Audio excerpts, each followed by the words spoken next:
의를 보고 예수의 부활을 보고 하나님의 살아계신과 존재하심이, 그리고 하나님의 아들 되신 예수님이 이 부활로 확증되어서 나의 주인되고 왕의 창되심을 인지하고 동의하고, 그리고 성령이 그를 믿게 해주심으로 전인격적으로 예수 그리스도를 영접하고 그분의 인격 안에 들어가고, 그분의 인격이 내 안에서 완전하게 온전하게 이루어 예수님이 지시하는 그 놀라운 은혜대로 명령대로 열매가 맺어지는 삶, 소망 있는 삶, 부활의 삶, 생명의 삶, 사랑의 삶을 누리고 계십니까?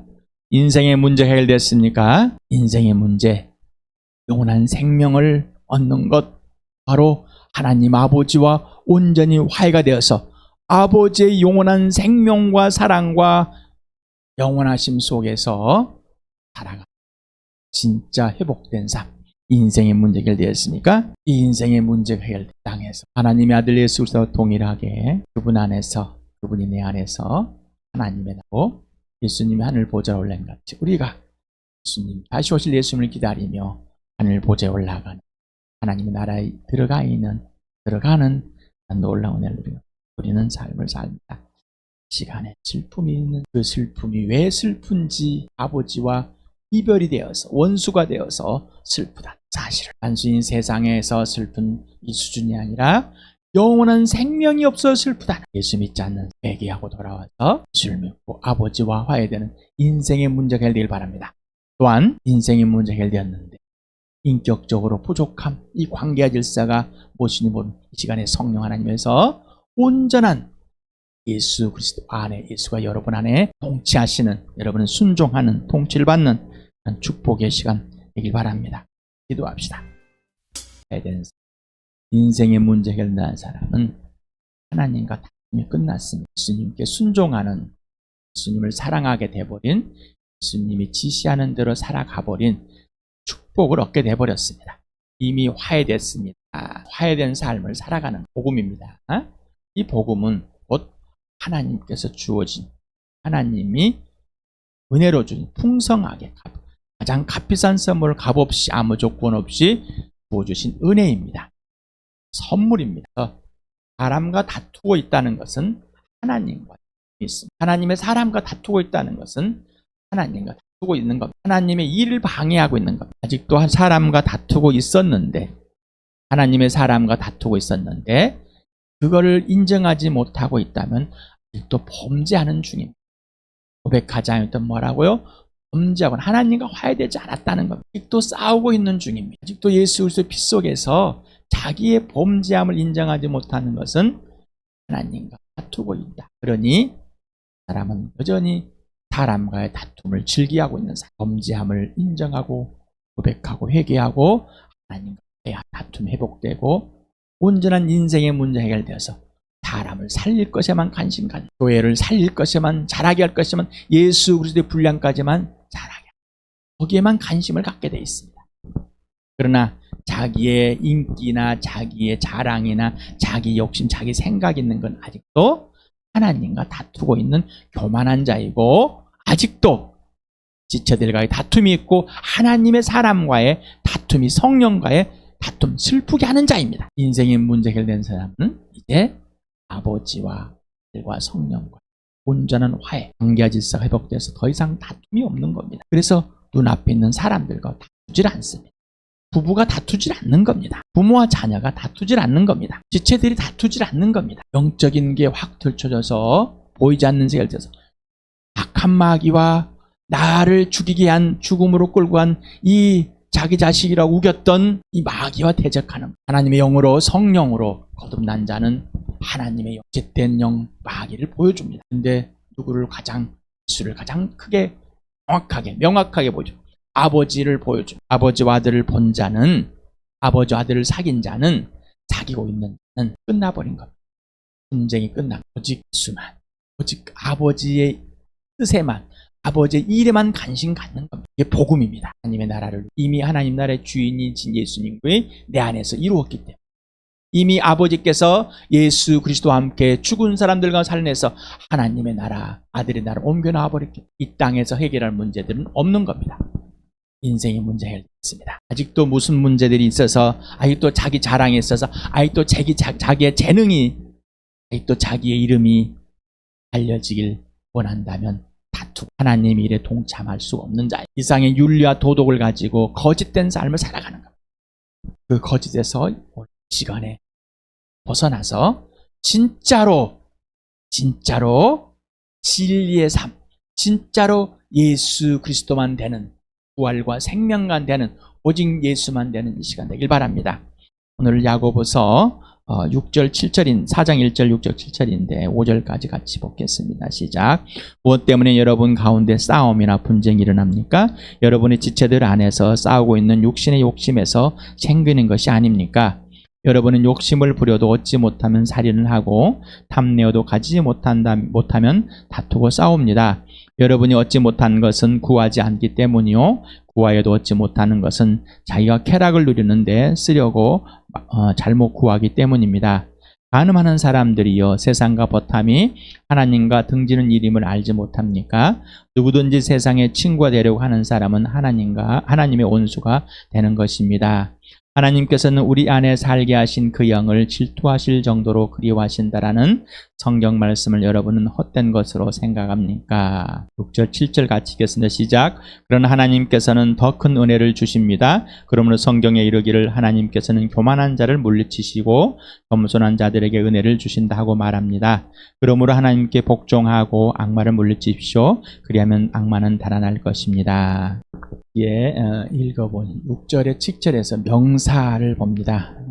중요한 명사들 중에 하나님이라는 이름이 나오고, 은혜라는 이 단어가 나오고, 겸손이라는 단어, 성경이라는 단어 나오고, 교만이라는 단어 나오고, 마귀, 사단이라는 이 단어 나옵니다. 뭔가 좀 느껴지는 게 있죠. 동사가 나옵니다. 주다라는 단어 2번 나옵니다. 주다. 그 다음에 복종하다라는 단어 나오고, 물리치다, 대적하다, 달아나다, 이렇게 동사가 나오고 있습니다. 동사는 뭐죠? 행하는 겁니다. 움직여지는 겁니다. 실행이 되는 겁니다. 하나님과 나 사이에는 은혜가 실제가 되는 겁니다. 하나님이 직접 하나하나 구체적으로 나를 기뻐하여서 하나님의 행복이신 그 기쁨을 나에게 주십니다. 행복 자체, 이게 선물입니다. 결국은 하나님 행복이 나의 행복이 되는 겁니다. 바로 교회입니다. 그런데 하나님과의 관계는 겸손히 복종을 해야 됩니다. 이게 바로 은혜가 멈추지 않고 하나님께서 부어주실 그 은혜를 계속 누리게 되는 거죠. 그러나 사단은 교만하게 합니다. 그걸 받지 못하게 만들어버립니다. 자, 잠언 3장 34절을 인용해서 교만한 자를 물리치시고 좀 변형을 시켜서 인용을 했습니다. 잠언 3장 34절 같이 읽어볼까요? 시작.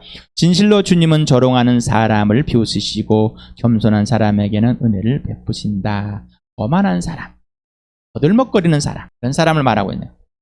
진실로 야훼는 조롱하는 사람을 비웃으신다. 비웃는 사람을 뭐라고요? 비웃는다.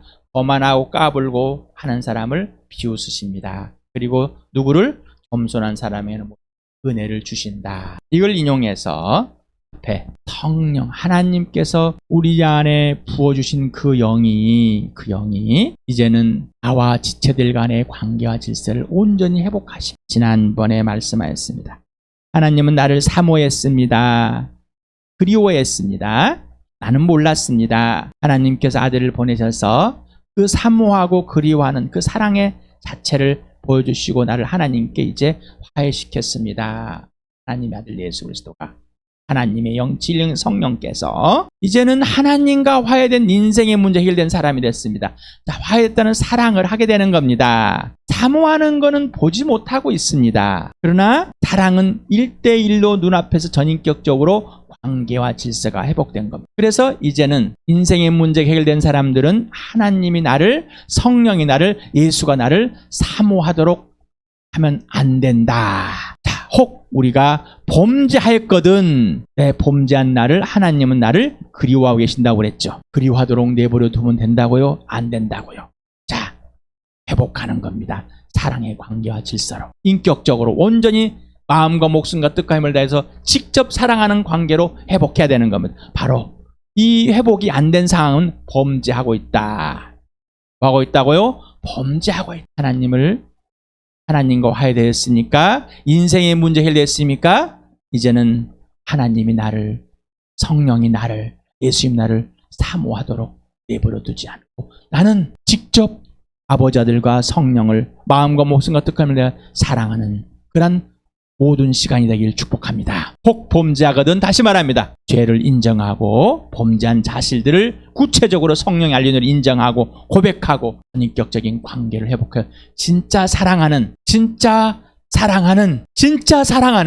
이 주와 함께 되길 축복합니다.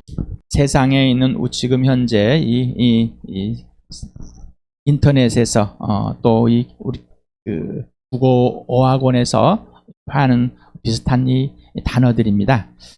교만, 잘난 체하며 뽐내고 건방진 상태로.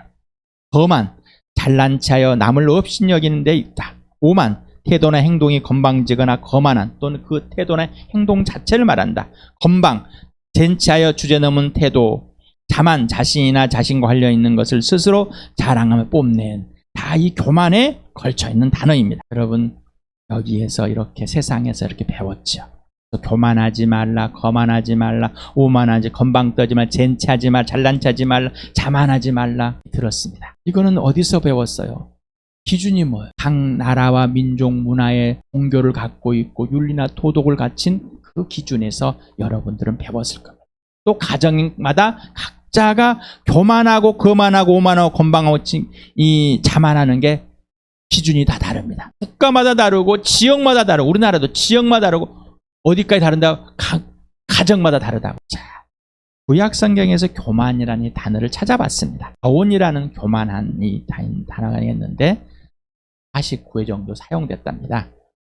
이거는 가라는 동사에서 파생된 단어인데, 높다, 올라가다, 교만하다, 이런 의미를 가진 거라고 했습니다. 그래서 하나님께 사용되면 하나님의 유엄이나 광대함, 또 어떤 물질이나 어떤 장식이나 영광, 또 화려함을 말하고, 일단 사람에게 사용되면은 교만하고 오만하고 거만한 것으로 이렇게 구분되어 있습니다. 여기에 이제 동일하게 비슷한 게 개야. 여기서 똑같습니다. 가에서 파생된 단어 개야라는 한번 잠언 8장 13절에서 나옵니다. 또 가우트라는 단어도 이 시편과 이사야에서만 나오는데 여기서 이제 8회 정도 사용됩니다. 전체적으로 제일 사용되는 것은 가온, 교만이라는 것입니다. 후대국기를 한번 읽어봅시다. 시작. 야훼께서 큰 위험으로 주님을 대적하는 사람을 던지셨습니다. 야훼께서 분노를 일으켜서 그들을 건불처럼 살라버리셨습니다. 여기 하나님께 사용되어서 그래서 뭐라고요? 위험, 위대하심, 크심을 벗는. 자, 이사야서 2장 10절 같이 읽어볼까? 시작. 너희는 바위 틈으로 들어가고 티끌 속에 숨어서 야훼의 그 두렵고 찬란한 영광 앞에서 피하여라. 이렇게 여기에서도 하나님께 쓰여서 이렇게 찬란한으로 사용되었답니다. 자, 잠언 16장 8절에서 봅시다. 같이 읽어볼까? 시작. 교만에는 멸망이 따르고 거만에는 파멸이 따른다. 교만은 패망의 선봉이요 거만한 마음은 넘어짐의 앞잡이니라. 자, 위의 것은 세 번역이고 밑에 것은 개정입니다. 개혁한 거라고 동일합니다. 자, 그래서 조금 더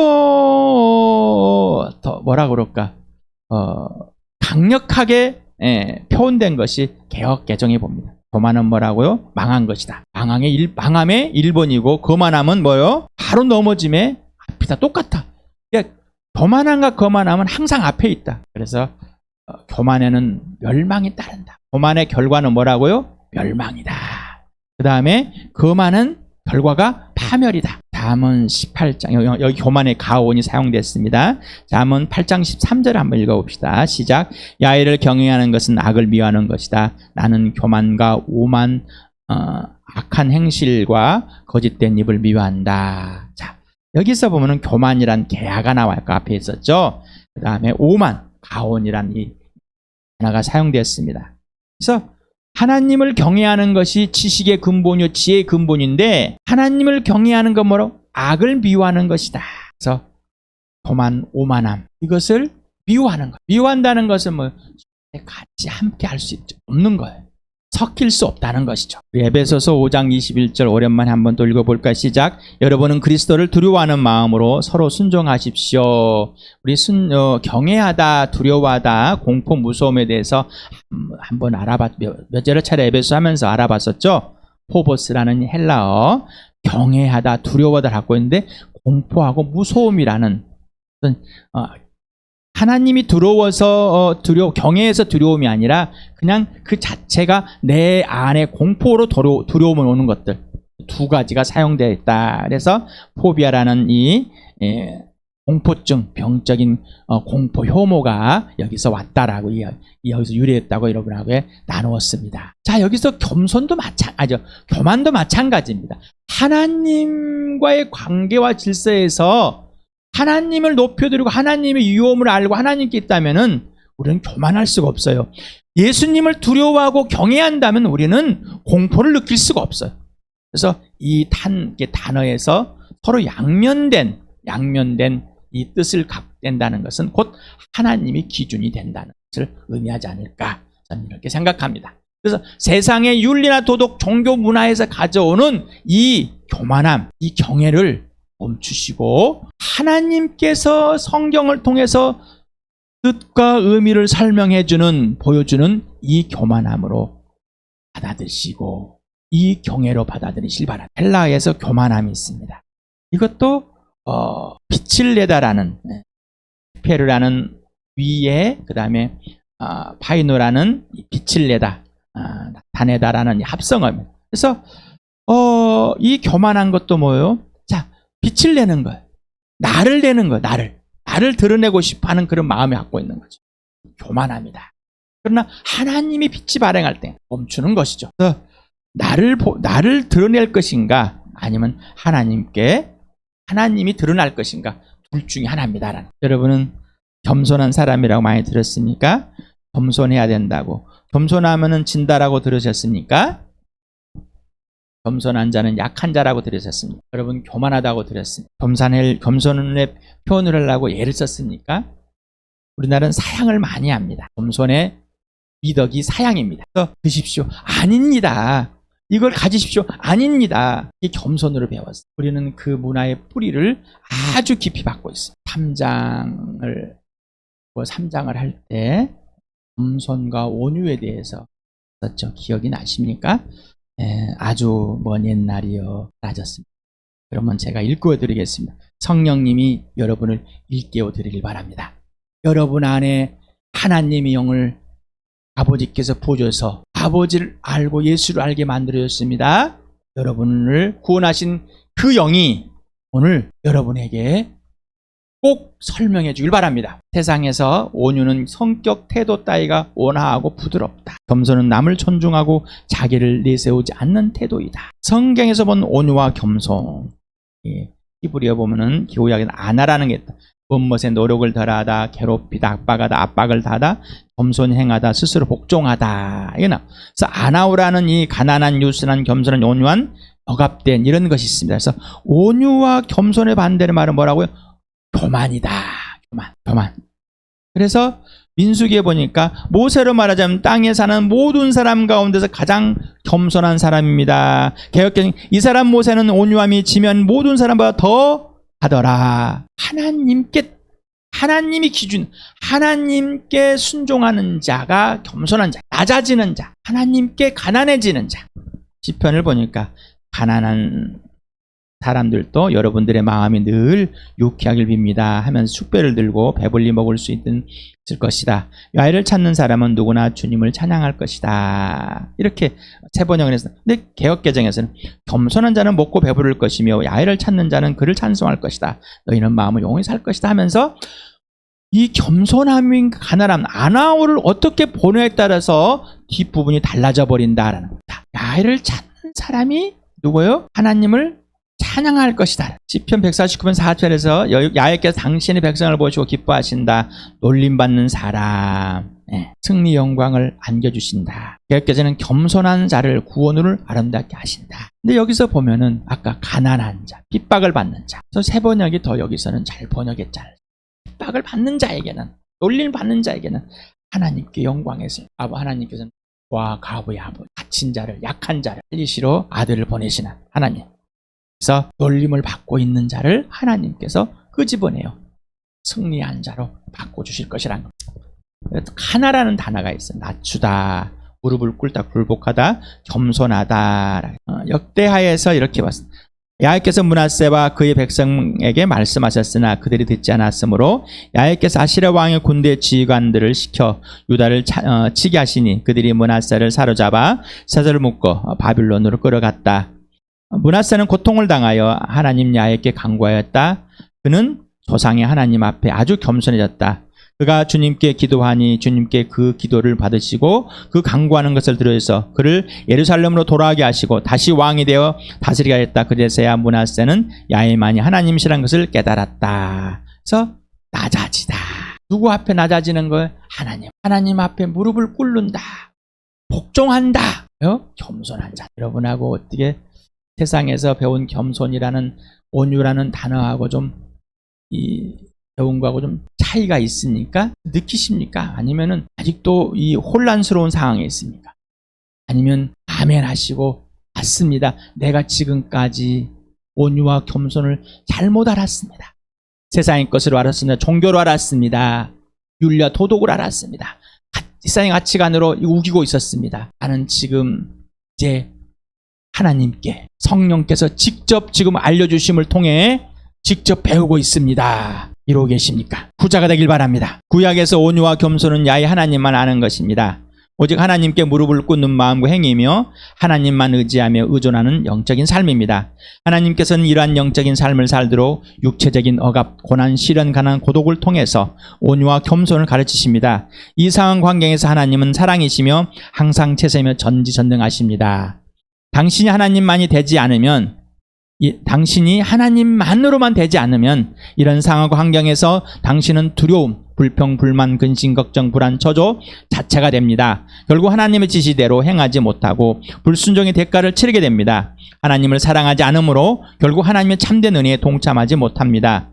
하나님을 신뢰하지 못하는 결과는 불순종으로 나타나고 하나님을 경험하지 못하게 됩니다. 전혀 모릅니다. 무슨 말씀이신지 아무도 소리만 들릴 뿐입니다. 꽹과리 소리일 뿐입니다. 하나님의 사람과 다툼이 일어납니다. 이미 하나님과 다툼이 일어나서 아무것도 모르는입니다. 그리고 자기의 자랑을 합니다. 자기의 변명을 하고 합리화를 하게 됩니다. 이유는 범죄하고 있으니까. 므낫세는 범죄하고 있는 가운데 하나님께 돌아왔습니다. 자기의 범죄를 인정하고 이제서 하나님을 알게 됐습니다라는 오만함과 교만함, 거만함에 하나님 인정하지 않는 자기 삶에서 돌이켜 이제 하나님만이 된 겁니다. 여러분 어떻습니까? 범죄하는 하나님의 사람으로 교회 공동체 진짜 예수님이 주인이고 머리가 되신 이 삶에 하나님의 일하심에 동참하시렵니까? 또 말씀을 드립니다.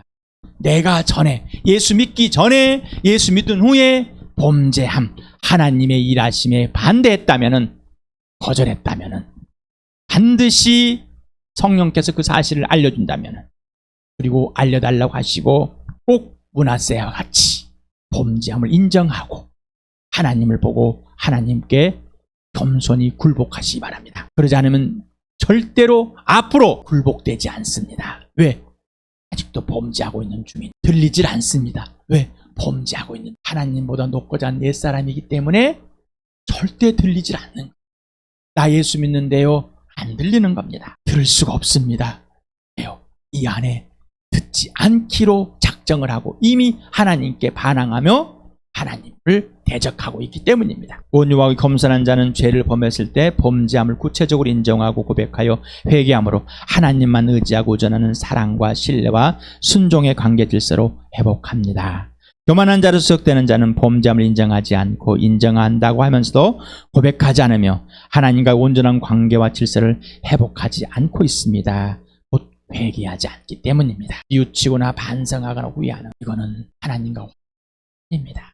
온유한 헬라어에서 프라우스라는 이 갖고 있는데 겸손한 타이페이 노프로시넨이라는 얘기가 있습니다. 자, 온유와 겸손이 구분되어 있는데 가장 잘 아는 마태복음 11장 28절에서 30절까지 1000번은 더 있을까? 한번 오늘도 읽어봅시다. 시작. 수고하여며 무거운 짐을 진 사람은 모두 내게로 오너라. 내가 너희를 쉬게 하겠다. 나는 마음이 온유하고 겸손하니 내 멍에를 메고 나한테 배워라. 그리하면 너희는 마음의 쉼을 얻을 것이다. 내 멍에는 편하고 내 짐은 가볍다. 겸손, 온유. 구약에서 보니까 오직 야훼께만 굴복하는 것, 야훼만 인정하는 것, 야훼만 순종하는 것, 야훼만 전부되는 것, 야훼만 이름만 올려가는 것. 그러니 동일한 것. 예수님 오라고 그랬어요. 야 그만하지, 야 멈추고 내게 와 쉬게 해줄게. 쉬는 게 무엇인지 알려줄게. 나는 마음이 온유하고 겸손하다. 온유와 겸손이 뭔지를 직접 가르쳐주겠다.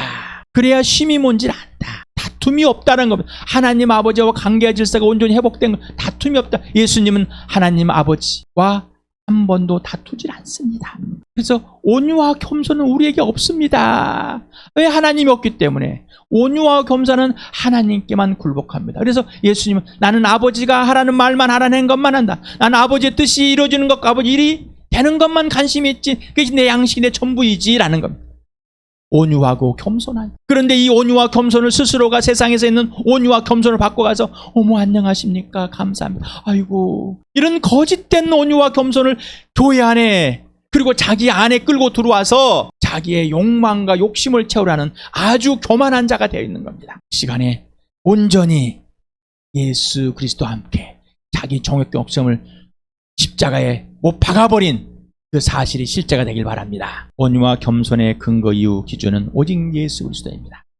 여러분, 오직 예수가 맞습니까? 다시 말씀드립니다. 세상의 종교적인 가치관, 세상의 윤리나 도덕 가치관, 집안의 윤리나 도덕 가치관, 종교 가치관, 철학의 가치관, 모든 것을 다 여러분은 섭렵해 있습니다. 스스로가. 그런데 그것이 뭐라고? 틀렸다고요. 꽝이라고요. 몇 퍼센트? 100%.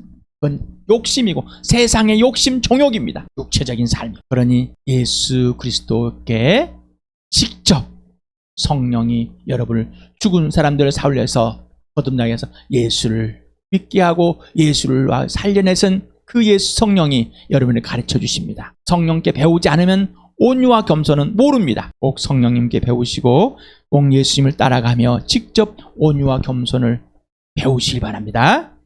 누구에게? 예수님께, 성령님께. 그래서 아버지와의 절대적인 다툼이, 관계와 질서 깨짐이 없길 바랍니다.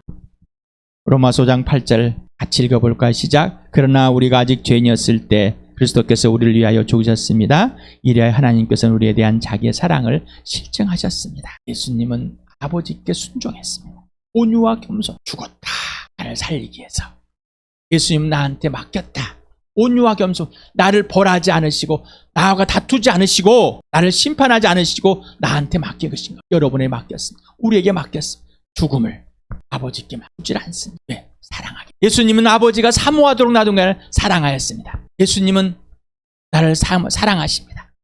나를 사모했습니다. 우리가 돌아오지 않았기, 돌아오기를. 오늘 6절에서 물리치다, 복종하다 이런 단어들이 나왔습니다.